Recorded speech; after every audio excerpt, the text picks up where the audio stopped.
sila King Kong. Even though there's JP, pero nandyan ang Quad Shadow, may threat na pwedeng umagaw. Okay, wala rin naman yung retry holder dito ng Team Liquid Philippines. So, most likely, ibibigay ito ng Onyx. Pero si Sanford talaga, ito na naman yung mga buy time na ginagawa niya. Yun na yung grab-grab. Dadalhin doon sa tropa. After the guardian, nagamit si Sanji ang naabutan doon sa may padalikod. Si Kevin nilalabag yung sa Zaman Force. Pero sa likod, minutay pa sa blade. Mula dito kay King Kong. At napatay na kagad si Sanji. Ngayon naman si JP, napatay din. Si Sanford ay delikado rin ang sitwasyon. Si Kera ay mamapatay din. Sa kamay dito ng Team Liquid Philippines. Habang si Brusco ay tumumba.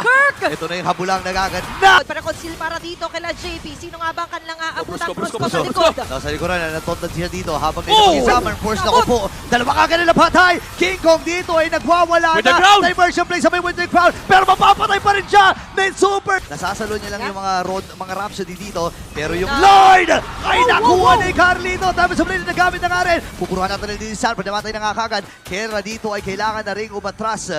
Pero may mga abyssal arrows pa rin na tumatama.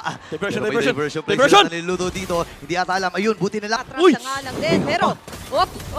Kundi ka pa, pero mamamatay ata si Guerra! Naku po, delikado ata ang Onyx Philippines sa pagkakataon nito. Uy, may nakuha na kill. Dalawa kakanila pa ba dito ng Team Liquid Philippines. At diretso na ata ang TL.